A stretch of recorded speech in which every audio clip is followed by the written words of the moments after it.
Hi guys, and welcome to this edition of the Unofficial Community Manager's Diary. Now, I'm going to do something a bit unusual this week. I'm going to take two questions rather than one. And the first question is from XNorp, who's actually one of my pals over at Mordor HQ, one of the forums that I'm always on. And his question, and the reason why I'm actually saying this and answering it is because it shows that a lot of people still don't know the answer to this yet, is in the early press demo we showed recently, we could see more than what we've got now, so land sharks, HUD and different things like that. So what's happened to that and why has it been removed? And the reason for that is that was created in 2008 with the Unreal Engine when our publisher funding fell through and then the whole crisis hit, the whole financial crisis hit.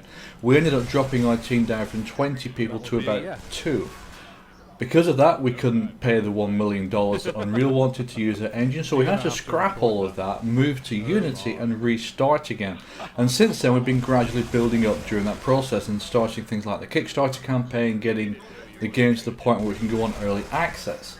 So that's the reason why the demo that you saw that we put out a little while ago, at least the footage of that demo, is different to what's in the game now. However, what's happening is we're now quite rapidly starting to add new things to the game. And you'll see that over the new updates every 3 to 4 weeks, but I get to see this almost every day. And yeah, there's going to be a lot of good stuff coming out, I can tell you that. So the second question is from Chrome FX Films, and he or she asked, after we release the game on PC, are we planning on going to consoles and possible cross-platform compatibility? Now I'm going to give you two answers to this, and I can do that because we're an indie company. The first answer is no. The reason for that is our thoughts at the moment are purely on Interstellar Marines is a PC game. The company was formed to make Interstellar Marines on PC, and that's it. However, if in 2 or 3 years or 5 years time IM gets to the point where it's absolutely massive, then at that point we may turn around, for example if we did in Minecraft, we may turn around and say, yes, we're actually going to move on to consoles. Now there's a bunch of considerations for that. It's not really a console game, at least it won't be when it's complete. So we'd have to see if it's possible to do that.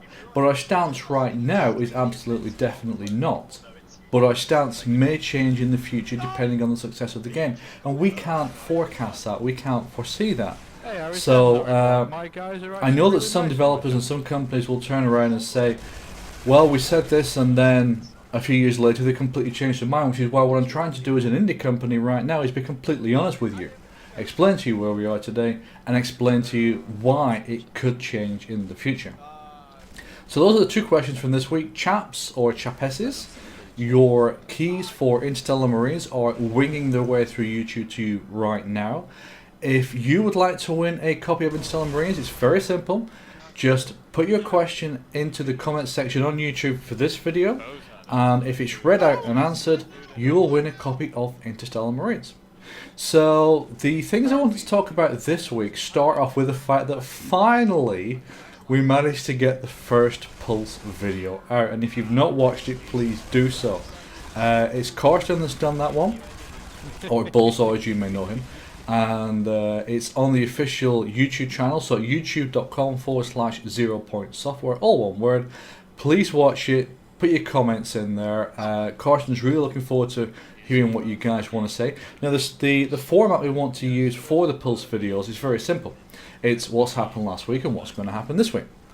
But we're going to change it quite a bit. So I have, I'll be doing the one for next week, which if everything works as it should do, will be out on Monday.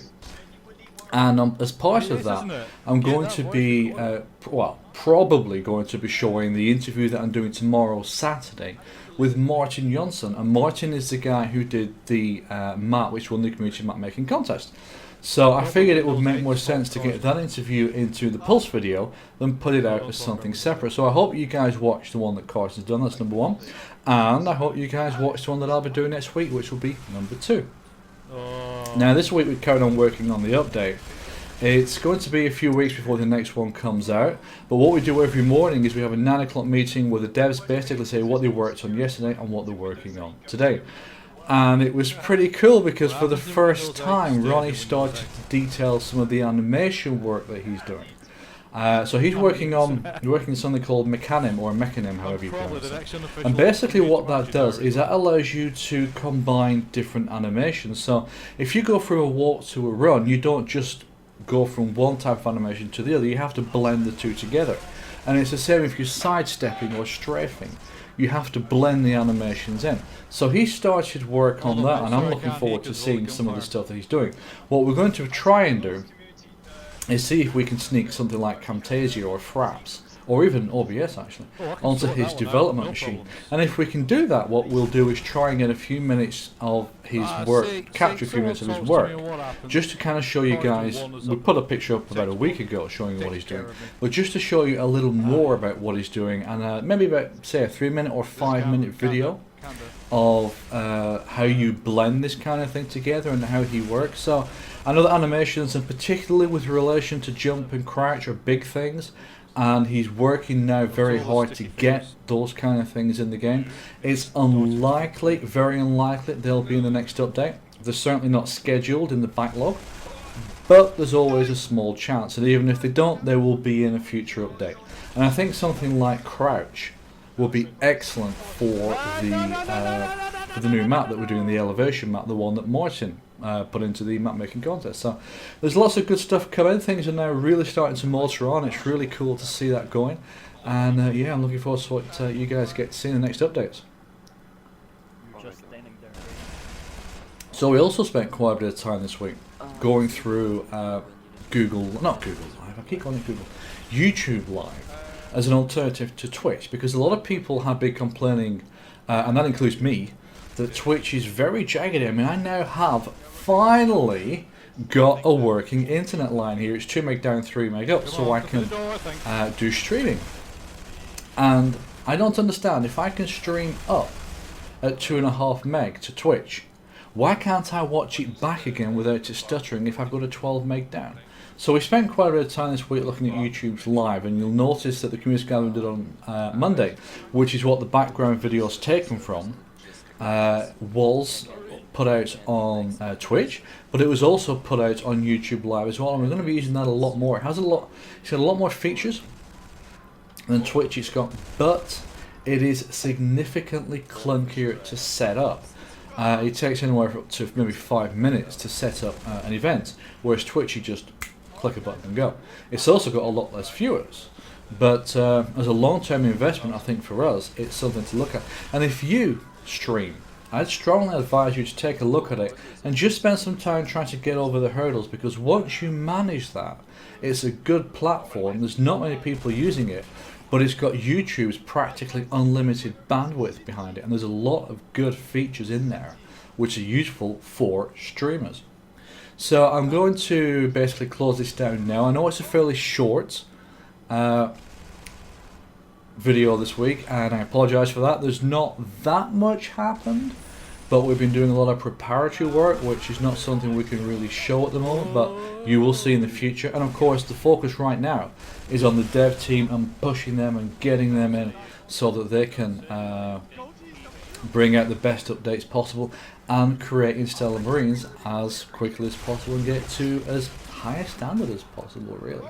So that's it for this week. I hope you enjoy the background video.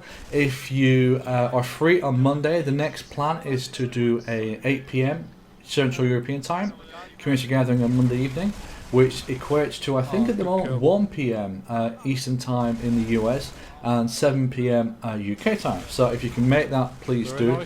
We're going to discuss seeing if we can do a US time community gathering as well. Of course, that means that if we do that during a weekday, that's about 3 AM in the morning for us, which is, Karsten could do it, but I can't have no chance of doing that. But we might try and do something perhaps on a Saturday afternoon or something similar where we can bring on the US players, get you guys in as well, so you guys can get some fun without doing it basically about midday your time. So that's it for now. If you want to win a copy of Stellar Marines, please put your comment in the YouTube channel and for this video. I read them all. The best 1, 2 or 3 I'll pick out next week, answer them, and if one of them is yours, you will win a copy of Interstellar Marines. So As always guys, thank you for watching. If you've enjoyed it, please hit the like button. If you've really enjoyed it, please hit the subscribe button. Enjoy your gaming. Take care.